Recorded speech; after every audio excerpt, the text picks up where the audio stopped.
So how do we learn?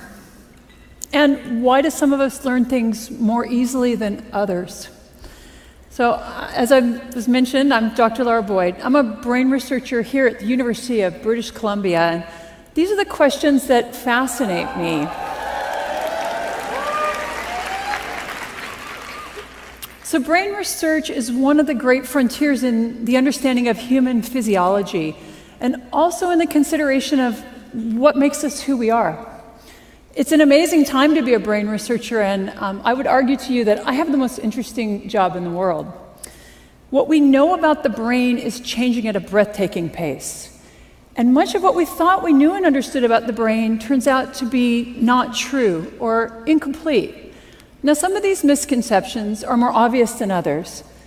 For example, we used to think that after childhood, the brain could not change. And it turns out that nothing could be farther from the truth. Another misconception about the brain is that you only use parts of it at any given time, and it's silent when you do nothing. Well, this is also untrue. It turns out that even when you're at rest and thinking of nothing, your brain is highly active. So it's been advances in technology, such as MRI, has allowed us to make these and many other important discoveries. And perhaps the most exciting, the most interesting and transformative of these discoveries is that every time you learn a new fact or skill, you change your brain. It's something we call neuroplasticity. So as little as 25 years ago, we thought that after about puberty, the only changes that took place in the brain were negative.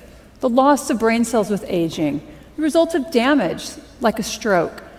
And then studies began to show remarkable amounts of reorganization in the adult brain. And the ensuing research has shown us that all of our behaviors change our brain, that these changes are not limited by age. It's good news, right? And in fact, they're taking place all the time. And very importantly, brain reorganization helps to support recovery after you damage your brain. The key to each of these changes is neuroplasticity. So what does it look like? So your brain can change in three very basic ways to support learning. And the first is chemical. So your brain actually functions by transferring chemical signals between brain cells, what we call neurons, and these trigger a series of actions and reactions. So to support learning, your brain can increase the amount or the concentrations of these chemical signaling that's taking place between neurons. Now, because this kind of change can happen very rapidly, this supports short-term memory or the short-term improvement in the performance of a motor skill. The second way that the brain can change to support learning is by altering its structure. So during learning, the brain can change the connections between neurons. Now here, the physical structure of the brain is actually changing, so this takes a bit more time. These types of changes are related to long-term memory, the long-term improvement in a motor skill. Now, these processes, they interact, and let me give you an example of how. So we've all tried to learn a new motor skill, maybe playing the piano, maybe learning to juggle. And you've had the experience of getting better and better within a single session of practice and thinking, I've got it. And then maybe you've returned the next day and all those improvements from the day before, they're lost. What happened? Well, in the short term, your brain was able to increase the chemical signaling between your neurons. But for some reason, those changes did not induce the structural change that are necessary to support long-term memory. Remember that long-term memories take time, and what you see in the short term does not reflect learning. It's these physical changes that are now going to support long-term memories and chemical changes that support short-term memories. Structural changes also can lead to integrated networks of brain regions that function together to support learning. And they can also lead to certain brain regions that are important for very specific behaviors to change their structure or to enlarge. And so here's some examples of that. So people who read Braille, they have larger hand sensory areas in their brain than those of us who don't. Your dominant hand motor region, which is on the left side of your brain if you're right-handed, is larger than the other side. And research shows that London taxi cab drivers who actually have to memorize a map of London to get their taxi cab license, they have larger brain regions devoted to spatial or mapping memories. Now, the last way that your brain can change to support learning is by altering its function. As you use a brain region, it becomes more and more excitable and easy to use again. And as your brain has these areas that increase their excitability, the brain shifts how and when they're activated. With learning, we see that whole networks of brain activity are shifting and changing. So neuroplasticity is supported by chemical, by structural, and by functional changes. And these are happening across the whole brain. They can occur in isolation from one another, but most often they take place in concert. Together, they support learning, and they're taking place all the time. So I've just told you really how awesomely neuroplastic your brain is. So why can't you learn anything you choose to with ease? Why do our kids sometimes fail in school? Why, as we age, do we tend to forget things? And why don't people fully recover from brain damage? That is, what is it that limits and facilitates neuroplasticity? And so this is what I study. I study it specifically how it relates to recovery from stroke. So recently, stroke dropped from being the third leading cause of death in the United States to be the fourth leading cause of death. Great news, right? Well, it actually turns out that the numbers of people having a stroke has not declined. We're just better at keeping people alive after a severe stroke. It turns out to be very difficult to help the brain recover from stroke. And frankly, we have failed to develop effective rehabilitation interventions. The net result of this is that stroke is the leading cause of long-term disability in adults in the world. Individuals with stroke are younger and tending to live longer with that disability. And research from my group actually shows that the health-related quality of life of Canadians with stroke has declined. So clearly, we need to be better at helping people recover from stroke. And this is an enormous societal problem, and it's one that we're not solving. So what can be done? One thing is absolutely clear. The best driver of neuroplastic change in your brain is your behavior. The problem is that the dose of behavior, the dose of practice that's required to learn new and relearn old motor skills, it's very large. And how to effectively deliver these large doses of practice is a very difficult problem. It's also a very expensive problem. So the approach that my research has taken is to develop therapies that prime or that prepare the brain to learn. And these have included brain stimulation, exercise, and robotics. But through my research, I've realized that a major limitation to the development of therapies that speed recovery from stroke is that patterns of neuroplasticity are highly variable from person to person. Now, as a researcher, variability used to drive me crazy.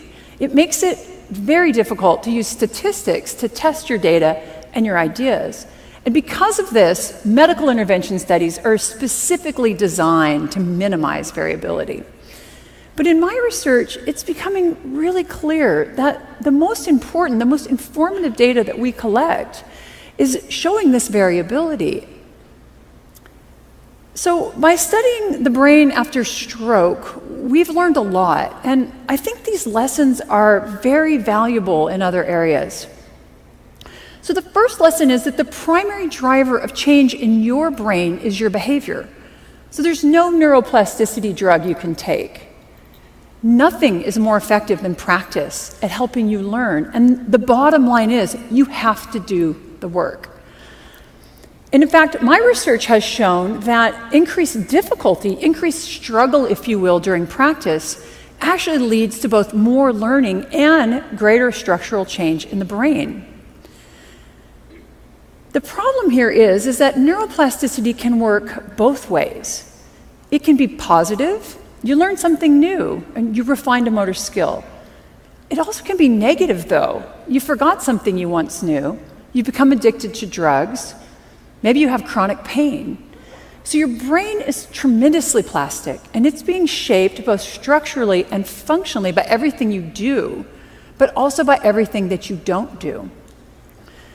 The second lesson we've learned about the brain is that there is no one-size-fits-all approach to learning. So there's no recipe for learning. Consider the popular belief that it takes 10,000 hours of practice to learn and to master a new motor skill. Now, I can assure you it is not quite that simple. For some of us, it's going to take a lot more practice, and for others, it may take far less. So the shaping of our plastic brains it's far too unique for there to be any single intervention that's going to work for all of us. And now this realization have forced us to consider something called personalized medicine. So this is the idea that to optimize outcomes, each individual requires their own intervention. And the idea actually comes from cancer treatments. And here it turns out that genetics are very important in matching certain types of chemotherapy with specific forms of cancer. My research is showing that this also applies to recovery from stroke. So there are certain characteristics of brain structure and function that we call biomarkers.